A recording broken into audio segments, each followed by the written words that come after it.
اب بچوں کو گالیاں دینا، اس چیز سے اگر آپ چاہتے ہیں کہ تربیت ہو جائے، یہ بالکل غلط تاثر ہے، منفی تاثرات ہیں۔ بچوں کی تربیت گالم گلوچ سے نہیں ہوگی، بچوں کی تربیت ڈانٹنے سے، انہیں مارنے پیٹنے سے، اس چیز سے بالکل بچوں کی تربیت نہیں ہوگی۔ حضور صلی اللہ علیہ وسلم کا زمانہ لے لیں آپ، انس بن مالک رضی اللہ تعالیٰ عنہ، ان کے بارے میں آتا ہے 10 سال حضور صلی اللہ علیہ وسلم کی خدمت کی انہوں نے، اپنا بچپن جو ہے وہ حضور صلی اللہ علیہ وسلم کی گود میں گزارا ایک قسم۔ فرماتے ہیں میں نے کبھی حضور صلی اللہ علیہ وسلم سے گالم گلوچ، ان سے جو ہے سب و شتم کبھی نہیں سنا۔ ایسی تربیت چاہیے،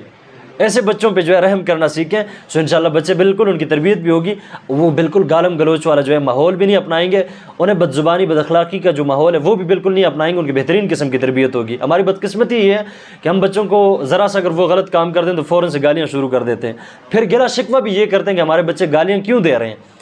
یہ گلا شکوہ بھی کرتے ہیں کہ ہمارے بچے بد اخلاقی بد زبانی کہاں سے سیکھیں ہیں، خود ہی سکھا کے تو پھر گلے شکوے بھی کرتے ہیں۔ سو گزارش یہ ہے کہ جب بھی بچوں کی اگر آپ تربیت کرنا چاہیں تو ان کے سامنے بالکل گالم گلوچ والا ماحول نہ اپنائیں، گھر میں یہ ترغیب دیں، گھر میں ماحول بنائیں، گھر میں سب کی ذہن سازی ایسے کریں کہ گھر میں چھوٹے بچے ہیں، لہٰذا بد اخلاقی آپ کسی سے نہ کیا کریں۔ اگر کوئی مسئلہ آ بھی جاتا ہے، غصے والی کوئی بات ہو بھی جاتی ہے،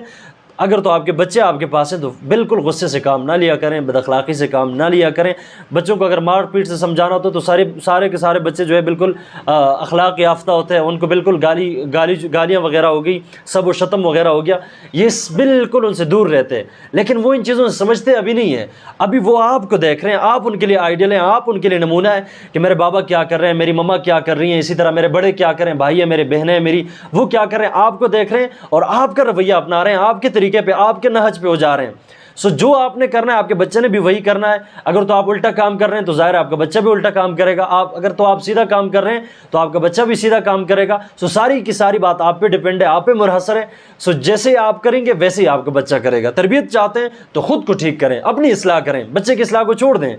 آپ کی اگر اصلاح ہو جاتی ہے، آپ ٹھیک ہو جاتے ہیں، آپ اخلاقی معیار آپ کا بالکل فٹ اینڈ فٹ بالکل زبردست قسم کا ہو جاتا ہے، اور اسی طرح آپ کی بد زبانی بد اخلاقی یہ بالکل ختم ہو جاتی ہے، تو انشاءاللہ بغیر تربیت کے، بغیر بچے کی اصلاح کی آپ کے بچے کی تربیت بہترین قسم کی ہوگی، بشرطے کہ ہم اپنی اصلاح پہلے کر لیں۔